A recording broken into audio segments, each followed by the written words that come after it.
Singhania Buildcon group presents Jana Gana Mana property fest bumper lucky draw के साथ 20 जनवरी से 30 जनवरी तक। हम हैं सिंघानिया बिल्डकॉन।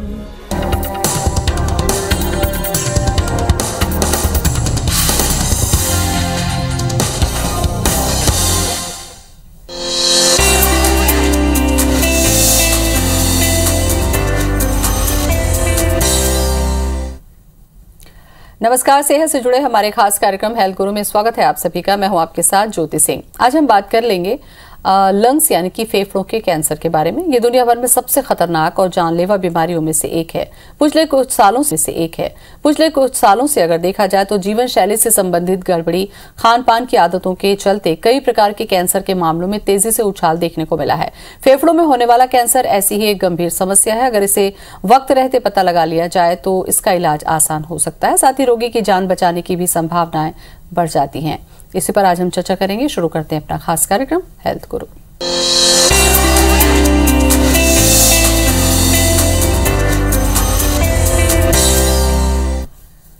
तो फेफड़ों में होने वाला कैंसर क्या है, किन कारणों से होता है और शुरुआती स्टेज में पकड़ने के लिए कौन से ऐसे छोटे छोटे लक्षण हैं जिस पर आपको ध्यान देना होगा या फिर अपनी आदतों में सुधार करना होगा ताकि इस गंभीर बीमारी से बच सकें। चर्चा करने के लिए हमारे साथ स्टूडियो में मौजूद है रामकृष्ण केयर हॉस्पिटल के कंसल्टेंट और medical oncology doctor Ravi Jaiswal. Doctor Ravi, बहुत बहुत स्वागत है आपका। नमस्कार डॉक्टर रवि, एक गंभीर जो बीमारी है, जैसा कि अभी हमने चर्चा किया, कैंसर अपने आप में ही बहुत गंभीरता से लोग लेते हैं, लोगों के मन में डर होता है, और ऐसे में अगर फेफड़ों के कैंसर की अगर हम बात करते हैं तो ये वास्तव में क्या है? फेफड़ों का कैंसर यानी लंग कैंसर। कैंसर को आप ऐसे समझिए कि it is uncontrolled cell division, यानी जो कोशिकाएं होती है ये अनियंत्रित रूप से ग्रो करने लगती है, और जब ये फेफड़ों में होता है तो इसे फेफड़ों का कैंसर कहा जाता है। बिल्कुल। फेफड़ों में कैंसर होने के कारणों पर पहले हम चर्चा कर लें डॉक्टर साहब, क्योंकि ज्यादातर यही समझा जाता है कि कोई भी बीमारी अगर होती है तो उसके पीछे कोई ना कोई कारण जरूर होता है। तो क्या मेजर ऐसे कारण देखे आपने कि जिसके लिए जिम्मेदार होता है ये फेफड़े का कैंसर? 50 to 60% केसेस में फेफड़ों का कैंसर स्मोकिंग से रिलेटेड है, चाहे वो बीड़ी स्मोकिंग हो या सिगरेट स्मोकिंग हो। 20 to 25% में वो तंबाकू से रिलेटेड है, जैसे हम पान खाते हैं, गुटखा, मावा। 10 to 15% केसेस में ये पोल्यूशन से रिलेटेड है, जैसे आप देखते हैं कि आजकल हमारी सिटीज़ कितनी पोल्यूटेड हो चुकी है, तो ये पोल्यूशन में सल्फेट, नाइट्रस ऑक्साइड, ये कंपाउंड रहती है जो हमारे फेफड़ों को नुकसान पहुंचाती है। और 5% केसेस में ये एक ऑक्यूपेशनल हजार्ड है। बहुत सारे लोग, छत्तीसगढ़ को आप ले लीजिए, कोल माइंस में काम करते हैं, ऐसे ही रबर फैक्ट्रीज में या एस्बेस्टस कंपनीज में लोग काम करते हैं। तो ये जो पावरफुल केमिकल्स है ये फेफड़ों को नुकसान देते हैं, और जो फेफड़ों की कोशिकाएं हैं इनको कैंसरस कोशिकाओं में परिवर्तित होने में मदद करते हैं। तो ये कुछ कॉमन रीजंस है कैंसर के। बिल्कुल। ये जो कुछ कारण आपने बताया डॉक्टर साहब, इनमें कुछ कारणों को तो व्यक्ति चाहे तो दूर कर सकता है, जैसा कि स्मोकिंग एक बहुत बड़ा पार्ट आपने बताया। यंग जनरेशन में आजकल ये देखा जा रहा है कि कम एज से ही स्मोक की तरफ जो है युवा आज का बढ़ रहा है, और एक लंबे समय तक फिर वो स्मोक करता है। तो इसको तो कम से कम रोककर क्या इस बीमारी की संभावना को कम किया जा सकता है? बिल्कुल किया जा सकता है। अभी तो ऐसा हो गया है कि स्मोकिंग एक फैशन हो गया है, तो it's become a lifestyle problem. सबको लगता है, पर्टिकुलरली कॉलेज में जो जाते हैं, कि स्मोकिंग करना एक कूल एटीट्यूड जैसा है। मूवीज़ में भी हम देखते हैं कि जो एक्टर है या जो भी है वो बहुत ज़्यादा इसके ऊपर, स्मोकिंग के ऊपर एम्फसाइज करते हैं। तो अगर हम केवल स्मोकिंग को ही कंट्रोल करेंगे तो मुझको लगता है 30 to 40% ऑफ लंग कैंसर को हम ऐसे ही हरा सकते हैं। चलिए, बाकी कारणों पर हम चर्चा करेंगे, लेकिन जब ये बीमारी हो जाती है, जैसा कि आपने भी बताया कि स्मोकिंग की वजह से हो, चाहे पॉल्यूशन की वजह से हो, चाहे और भी किसी भी कारण से, मान लीजिए इस बीमारी की शुरुआत आपके लंग्स में हो गई, तो क्या कैंसर के साथ सबसे गंभीर समस्या है कि 3rd या 4th स्टेज में अपने आप को प्रेजेंट करती है? क्या ऐसे लक्षण बॉडी में होते हैं बहुत माइनर, जिनको शुरुआत के 1st या 2nd में हम पकड़ सकते हैं वो लक्षण? फेफड़ों के कैंसर के अगर हम सिम्टम्स की बात करें तो इसके कॉमन सिम्टम है खांसी, और खास तौर पर खांसी में खून आना। तो जब भी खांसी में खून आता है और ये लंबे समय से चल रहा है, यानी 15 दिन हो गए, 20 दिन हो गए खांसी में खून आ रहा है, और इसके साथ में सांस लेने में दिक्कत है, वज़न कम हो रहा है, तो ये अर्ली सिम्टम्स है।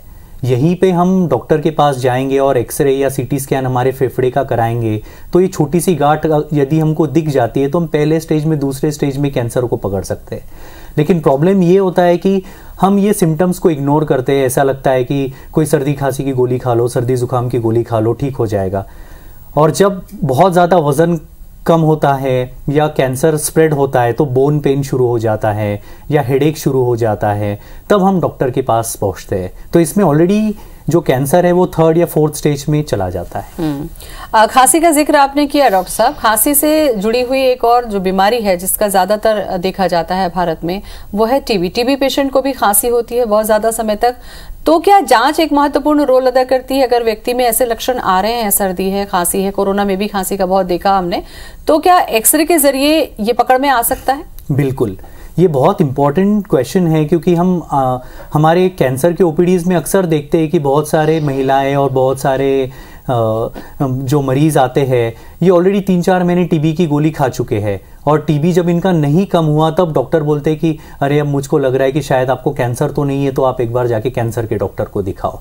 तो ये एक बहुत कॉमन प्रॉब्लम है।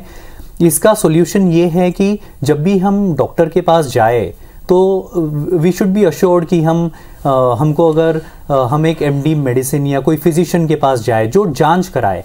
टीबी को जांच करने के लिए एक स्पूटम यानी थूक की जांच होती है, अगर उसमें टीबी दिखता है तो कंफर्म हो जाता है।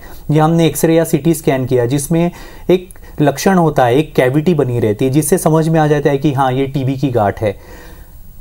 अगर हम सही डायग्नोसिस करेंगे तो कैंसर को जल्दी पकड़ सकते हैं और उसको मात दे सकते हैं। बिल्कुल। और ये पकड़ में आने के बाद डॉक्टर साहब ट्रीटमेंट वाला पार्ट है, सबसे ज्यादा जो मेजर है वो है ट्रीटमेंट वाला पार्ट। जैसा कि आपने भी कहा और मैंने भी कहा कि लोग खुद तो ये कुछ समय तक तो खुद से इलाज करते हैं सर्दी खांसी, और फिर उम्मीद ही नहीं होती कि उन्हें शायद कोई बड़ी बीमारी है या गंभीर बीमारी है। आपको लगता है यही वो पीरियड होता है जिस बीमारी जो है वो क्रिटिकल केस में जाने लगती है, गंभीर होने लगती है? बिल्कुल बिल्कुल। आई थिंक ये बहुत इंपॉर्टेंट है कि जब भी हमको सिम्टम्स आए, चलो 1-2 दिन सर्दी खांसी है, ठीक हो गई, वी कैन अंडरस्टैंड, कोई वायरल इन्फेक्शन है, ठीक हो गया। लेकिन 15 दिन हो गए, 20 दिन हो गए, आपकी खांसी चल रही है, उसमें खून आ रहा है, तो प्लीज़ आप डॉक्टर के पास जाए, कम से कम एक एक्सरे करा ले या एक लो डोज सीटी स्कैन कराए, तो आपकी जो गांठ है वो हमको 1st स्टेज या 2nd स्टेज में पता चलेगी। तो जब कैंसर 1st या 2nd स्टेज में रहता है तो उसकी ट्रीटमेंट आसान है, सर्जरी से वो गांठ निकल जाएगी और आप 100% क्योर हो जाओगे। लेकिन जब हम 3rd या 4th स्टेज में आते हैं तब ये बीमारी को ऑपरेशन द्वारा नहीं निकाला जा सकता। तब इसमें कुछ दवाइयों का इस्तेमाल किया जाता है, कभी रेडिएशन की ज़रूरत पड़ती है, या फिर जो भी आजकल नई ट्रीटमेंट चल रही है, लेटेस्ट एडवांसमेंट हुआ है, इम्यूनोथेरेपी और टारगेटेड थेरेपी, इसके द्वारा ये कैंसर का इलाज किया जाता है। बिल्कुल। इसके अब ट्रीटमेंट वाले पार्ट में पहुंचते हैं जिस पर स्टेज वाइज हम चर्चा करें डॉक्टर साहब। मान लीजिए 1st स्टेज में जो कि संभव नहीं हो पाता है, नहीं ज्यादातर नहीं पकड़ में आता है, 2nd स्टेज में अगर मान लीजिए पकड़ में आता है तो फेफड़े का कैंसर है, लोग वैसे ही डरते हैं, तो ऐसे में जो इलाज होगा वो किस तरीके से होता है? क्या यहाँ पर सर्जरी के साथ साथ बाकी ट्रीटमेंट भी होते हैं? तो 1st या 2nd स्टेज की अगर हम बात करें तो इसका मेन ट्रीटमेंट है सर्जरी, यानी ऑपरेशन के द्वारा वो गांठ को हम पूरी तरीके से निकाले। 2 पद्धति से ये ऑपरेशन होता है, एक तो ओपन सर्जरी या दूसरा दूरबीन से, जिसको बोलते हैं watts, video assisted thoracoscopic surgery. यदि पहले और दूसरे स्टेज में जब कैंसर सर्जन या सीवीटीएस सर्जन ये गांठ को पूरा निकालता है तो 100% ये बीमारी का इलाज हो चुका है। बिल्कुल। और 2nd और 3rd स्टेज में जाने के बाद में जब आपने कहा कि ऐसे केसेस में जब सर्जरी संभव नहीं हो पाती है और ज्यादातर लोगों को लगता है 3rd स्टेज और 4th स्टेज में जिंदगी को खतरा है, शायद हमारी जिंदगी ना बचे, ऐसे स्टेज में क्या स्थिति है आज मेडिकल साइंस में कैंसर के इलाज को? तो पहले हम 3rd स्टेज की बात करते हैं, फिर 4th स्टेज पे आते हैं। 3rd स्टेज में ऐसा होता है कि अभी तक आपका कैंसर फेफड़ों के बाहर नहीं फैला है, तो 3rd स्टेज में हम अक्सर 1 या 2 कीमोथेरेपी पेशेंट को देते हैं, जिससे जो आपकी कैंसर की गांठ है वो छोटी हो जाती है, यानी ट्यूमर श्रिंक हो जाता है, और उसके बाद में उसको सर्जरी करके यानी ऑपरेशन द्वारा उसको निकाल देते हैं। कभी कभी कीमोथेरेपी देने के बाद भी वो ऑपरेशन से नहीं निकाला जा सकता है, तो ऐसे समय में हम कीमोथेरेपी के साथ में सेकाई यानी रेडिएशन थेरेपी करते हैं। तो इससे भी मोर देन 80% कैंसर क्योर होने की संभावना है। जब हम 4th स्टेज में आते हैं तो 4th स्टेज का कैंसर अपने आप में एक बहुत बड़ा साइंस है, क्योंकि ये एक बीमारी नहीं है। आजकल हमको ये समझ में आया है कि हर कैंसर एक जीन के बदलाव के कारण होता है। तो हम एक बायोप्सी यानी एक टुकड़े की जांच करते हैं फेफड़ों से, और वो जांच में एक स्पेशल टेस्ट होता है जिसको कहते हैं नेक्स्ट जनरेशन सीक्वेंसिंग। यानी वो जो आपकी कैंसर की सेल है उसमें कौन से जीन में परिवर्तन हुआ, इसका हम शोध लगाते हैं जांच करके। इसकी वजह से हमको अभी ये पता चला है कि 40% ऑफ द कैंसर केवल टैबलेट द्वारा, यानी जैसे बीपी का मरीज बीपी की दवाई खाता है, ऐसे ये टारगेटेड थेरेपी से केवल एक टैबलेट लेने की ज़रूरत होती है।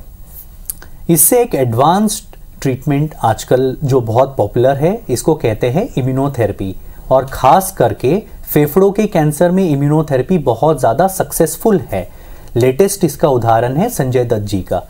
इसमें एक दवाई दी जाती है जो यूएस से बन के आती है, जिसका नाम है निवोल्यूमैब और पेम्ब्रोलिजुमैब। ये दवाई सलाइन के माध्यम से दी जाती है। 1 घंटे तक मरीज को 3 हफ्ते में एक बार देना होता है, और इससे 4th स्टेज में भी कैंसर को हराया जा सकता है। लेटेस्ट एग्जाम्पल और सबके लिए इंस्पिरेशनल स्टोरी है संजय दत्त जी की, जिनका 4th स्टेज में भी कैंसर पूरी तरह ठीक हो गया है थैंक्स टू इम्यूनोथेरेपी। ये जो थेरेपी है डॉक्टर साहब, पहला तो थोड़ा टारगेटेड थेरेपी को हम समझ लें, क्योंकि एक आम व्यक्ति हो सकता है उसे 2 ही चीजें समझ में आती है ट्रीटमेंट में, या तो सर्जरी या रेडिएशन या कीमो, ये 3 ही तरीका पता है कि कैंसर में यही इलाज होता है। लेकिन जो नई टेक्नोलॉजी है जो बहुत ज्यादा असरकारी है, खास करके टारगेटेड, जैसा आपने बताया, तो टारगेटेड थेरेपी क्या केवल लंग्स कैंसर में ही काम आती है या कैंसर के दूसरे जो टाइप्स हैं उनमें भी काम आती है? टारगेटेड थेरेपी आजकल 4-5 ऐसे कैंसर है जिसमें काम आ रही है, जैसे कि ओवेरियन कैंसर जो महिलाओं में होता है। आजकल ऐसा पता चला है कि एक ब्राका नाम के जीन के बदलाव की वजह से महिलाओं में ओवेरियन कैंसर होता है। तो इसको रोकने के लिए ओलापेरिब नाम की एक दवाई आई है जो एक टारगेटेड थेरेपी है। ऐसे ही फेफड़ों के कैंसर में 7 to 8 टारगेटेड थेरेपीज अवेलेबल है। अगर EGFR म्यूटेशन है तो ओसिमर्टिनिब, एल्क म्यूटेशन है तो क्रिजोटिनिब, रॉस म्यूटेशन है तो सेरिटिनिब। ऐसे हर टारगेट को हमने ढूंढ के निकाला है। इसको मैजिक बुलेट भी कहा जाता है। जस्ट इमेजिन कि कीमोथेरेपी आपके शरीर में हर जगह पे काम करती है। It is non specific. हम सलाइन के माध्यम से उसको देते हैं और वो शरीर में जहाँ पे भी कैंसर है उसको जाके नष्ट करेगी। लेकिन जो टारगेटेड थेरेपी है वो कैंसर के वो टारगेट को आइडेंटिफाई करती है कि स्पेसिफिकली वो दवाई वो टारगेट को जाके लगेगी और उसको वहाँ पे नष्ट करेगी। तो इससे ट्रीटमेंट बहुत ज़्यादा स्पेसिफिक है, इसके साइड इफ़ेक्ट्स नहीं हैं, इसकी कॉस्ट अब कम हो चुकी है, केवल टैबलेट लेने की ज़रूरत है, अस्पताल में एडमिट होने की ज़रूरत नहीं, साइड इफ़ेक्ट कम। और आजकल तो ये ट्रीटमेंट गवर्नमेंट ऑफ इंडिया की तरफ से आयुष्मान भारत स्कीम में भी उपलब्ध है। तो जब भी आपको फेफड़े का कैंसर हो तो आप आपके डॉक्टर से रिक्वेस्ट कीजिए कि कोई टारगेटेड थेरेपी या इम्यूनोथेरेपी का हम लाभ ले सकते हैं या नहीं। डॉक्टर रवि, मैंने पूछा था कि सर्जरी आदमी आसानी से झेलता है, लेकिन कई बार ये होता है कि कीमो में उनकी हालत बहुत ज़्यादा खराब होती है, साइड इफेक्ट बहुत ज़्यादा होते हैं। ऐसे में ये टारगेटेड थेरेपी क्या तकलीफों को कम करने वाली थेरेपी समझा जाए इसे? बिल्कुल। कीमोथेरेपी के बहुत साइड इफ़ेक्ट्स होते हैं कभी कभी, जैसे कि वॉमिटिंग कंटिन्यूस होना, लूज मोशन होना, फीवर आना, WBC कम होना। तो एक एज के बाद में हम कीमोथेरेपी, जैसे 75 है, 80 ईयर्स है, तो इनमें कीमोथेरेपी के लिए हमको भी सोचना पड़ता है कि हम इनको कीमोथेरेपी देंगे तो क्या ये मरीज़ इसको बर्दाश्त कर पाएंगे या नहीं। लेकिन जब टारगेटेड थेरेपी की बात आती है तो ये मान लीजिए कि कीमोथेरेपी के कंपैरिजन में इसके साइड इफ़ेक्ट्स केवल 5 to 7% ही है। और इसके कॉमन साइड इफ़ेक्ट होते हैं हैंड में थोड़ा सा रैश आना या फिर 1-2 बार लूज मोशन होना। इसके अलावा कोई ऐसे मेजर और साइड इफ़ेक्ट यूजुअली इसके नहीं होते हैं। तो कोई पेशेंट है 85 ईयर्स की फीमेल है या 90 ईयर्स के कोई जेंटलमैन है, तो इनको भी हम लोग टारगेटेड थेरेपी दे सकते हैं, क्योंकि इट्स जस्ट अ पिल। जैसे बीपी की वो लोग टैबलेट खाते हैं, ऐसे ही दे टेक द कैंसर पिल। तो इसीलिए इसको मैंने बताया कि मैजिक बुलेट कहा जाता है। बिल्कुल। और ये जैसे जैसे मेडिकल साइंस तरक्की कर रहा है डॉक्टर रवि, ये चीजें जो है मरीजों को थोड़ी सी राहत देने वाली है। एक और जो थेरेपी का जिक्र आपने किया, इम्यूनोथेरेपी, ये वास्तव में क्या है? और इससे नाम से ऐसा लग रहा है कि इम्यूनिटी को बूस्ट करने वाली है, तो ये कैसे है और कैसे काम करती है कैंसर में? तो पिछले 5 सालों में एक रिसर्च हुआ था इम्यूनोथेरेपी प्रोजेक्ट, और 2 इयर्स पहले इसको नोबेल पुरस्कार भी दिया गया था जिसने इसका शोध लगाया। ऐसी दवाई जो शरीर की प्रतिकार रोधक शक्ति को इतना बढ़ा देती है कि आपका शरीर ही कैंसर को नष्ट करता है, इसको इम्यूनोथेरेपी कहते हैं। कीमोथेरेपी में ये दवाई कैंसर की सेल को मारती है। इम्यूनोथेरेपी में ये दवाई आपके बॉडी के डिफेंस मैकेनिज्म को इतना स्ट्रांग करती है कि आपकी body will fight against the cancer cell. तो इसकी वजह से साइड इफेक्ट बहुत कम और रिजल्ट बहुत ज़्यादा। तो 4th स्टेज में भी कुछ ऐसे कैंसर्स हैं जो पूरी तरह ठीक हो सकते हैं, लेकिन इसमें कैच है। कैच ये है कि इम्यूनोथेरेपी हर मरीज को नहीं दे सकते। कुछ टेस्ट करके हम पता करते हैं कि इम्यूनोथेरेपी आपके ऊपर काम करेगी या नहीं। ये टेस्ट को बोलते PD-L1। आपके बायोप्सी पे ये जांच होती है और उससे पता चलता है कि आपका PD-L1 स्कोर कितना है, 10%, 20%, 50%, 60%। जितना ज्यादा PD-L1 स्कोर उतना ज्यादा इम्यूनोथेरेपी आपके ऊपर असर दिखाएगी। ये टेस्ट अब ज्यादा महंगी नहीं है, केवल 5,000 to 7,000 रुपीज इसका चार्ज है। तो ये टेस्ट हम लोग करते हैं और फिर डिसाइड करते हैं कि इम्यूनोथेरेपी आपके लिए सूटेबल ऑप्शन है या नहीं सूटेबल ऑप्शन है। डॉक्टर साहब, ये केवल लंग्स के कैंसर पर ही काम करती है या जैसा मैंने पहले भी पूछा था, दूसरे कैंसर जिसमें सर्जरी हो चुकी है, कीमो हो चुकी है, कई बार ऐसा होता है कि रेडिएशन भी हो चुका होता है, क्या इन सब के बाद भी इम्यूनोथेरेपी काम करती है? बिल्कुल। तो इम्यूनोथेरेपी यूजुअली ये 4th स्टेज कैंसर के लिए है कि मान लीजिए कोई महिला को मेलानोमा नाम का कैंसर है, या किसी को फेफड़ों का कैंसर है जो दिमाग में फैला है, हड्डियों में फैला है। अब यहाँ पे ऑपरेशन तो नहीं हो सकता, अब कीमो इन पे काम नहीं करेगी, और कीमो का बस मतलब है कि कैंसर को 20 या 30% कम करेंगे, लेकिन जड़ से नहीं खत्म कर सकते। तो ऐसे सिचुएशन में इम्यूनोथेरेपी 4th स्टेज में भी काम करती है। Examples of such cancers are kidney का कैंसर, ब्लैडर का cancer, lung cancer, melanoma, mesothelioma. ये सारे ट्यूमर्स में इम्यूनोथेरेपी ने बहुत अच्छा रिस्पांस दिखाया है, 50 to 60% रिस्पांस। क्या ये ब्रेन ट्यूमर यानी कि ब्रेन के कैंसर पे भी काम करता है डॉक्टर साहब? तो जो कैंसर ब्रेन ट्यूमर में 2 चीजें आती है। एक जो कैंसर जिसकी शुरुआत ब्रेन में ही हुई है और जो कहाँ पे नहीं फैला है, तो ऐसे कैंसर में इसका ट्रीटमेंट सर्जरी है, यहाँ पे इम्यूनोथेरेपी नहीं काम आती जी।